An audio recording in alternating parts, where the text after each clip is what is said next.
Good afternoon, everyone. My name is Elizabeth Espinosa, Executive Director of Communications for the Los Angeles County Sheriff's Department. We thank you so much for being here with us today. In the order of speakers that we will have today will be LA County Fire Chief Daryl Osby, and then we will have LA County Sheriff Alex Villanueva come to the podium. Thank you.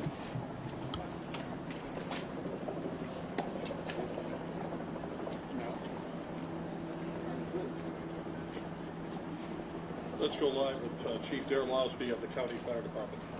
Good afternoon. My name is Daryl Osby, and I'm the Fire Chief of the Los Angeles County Fire Department.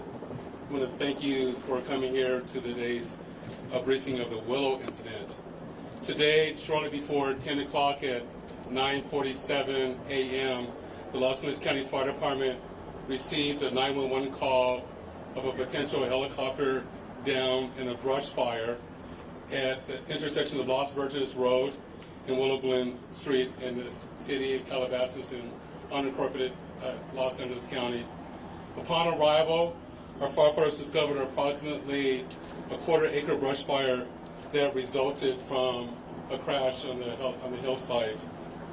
The Los Angeles County Fire Department initial response was 15 pieces of apparatus and 56 personnel that consisted of paramedics, engine company, heavy rescue, truck company, hand crews, and aircraft, and a chief officer to oversee the incident.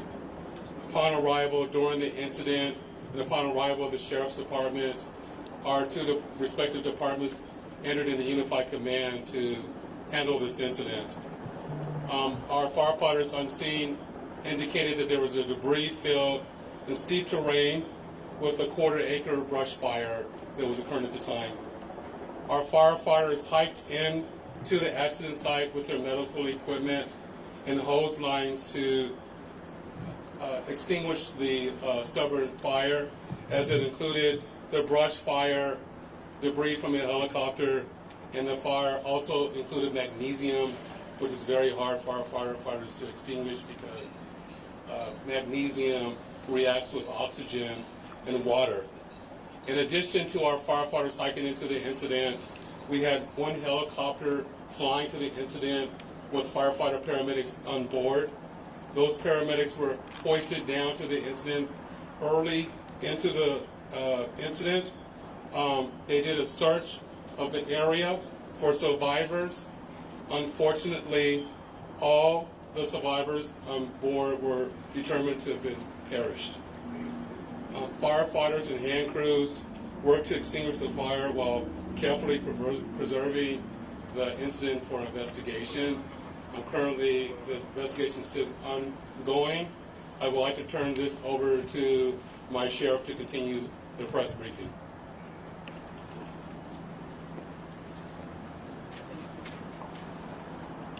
Thank you, Chief Osby. Personnel from Los Angeles Sheriff's Station responded to the scene of the crash site and assisted the fire department, and we've established a containment area, and now our Aero Bureau has a handle on traffic or aircraft accidents. However, when there's a fatality, then it switches to the National Transportation Safety Bureau, the NTSB, and the Federal Aviation Administration, the FAA. The FAA is already on scene and assisting. We're waiting the arrival of the coroner's office to assist in the recovery of the remains. As the chief indicated, there were no survivors. We have a manifest that indicates that there was 9 people on board the aircraft, the pilot plus 8 individuals. There is wide speculation of who the identities are. However, it would be entirely inappropriate right now to identify anyone by name until the coroner has made the identification through their very deliberative process, and they've made notifications to next of kin. And it'd be extremely disrespectful to understand that your loved one was perished and you learn about it from TMZ. That is just wholly inappropriate, so we're not going to be going there. We're going to wait till the coroner does their job, and we're assisting the families of those who believe they've been impacted, and it's a tough process. And our hope goes out to all of the members who were on board, all the family of everyone who was on board this aircraft, and God bless their souls. So at this point in time, we have nothing that we can add until the coroner does their job, and we'll be making those notifications when we have the information and we know the next of kin have been notified, then we can release the information publicly. And you'll be notified in subsequent announcements. Sheriff, Sheriff, there's if the one manifest thing you says 9 can and 4, confirm. does that Do we mean there were have a 9 bodies? confirmation actually of 9 bodies there at the scene? That is our belief, yes. So we realize at this point there are so many questions, there's a lot of information out there, and again, we understand, there's a lot of information that's floating, but we certainly have a responsibility and an obligation out of respect, of course, for the families, and this is a very difficult time for us all, for the city. We have the mayor here of Calabasas, also city. We thank them for being here, and in fact, they wanted to pass on a message that for those in the community that want to gather here and are coming to Calabasas, if you do, you are welcome to join others at the Dianza Park here in Calabasas, and the cross streets there are Los Hills and Las Virgenes.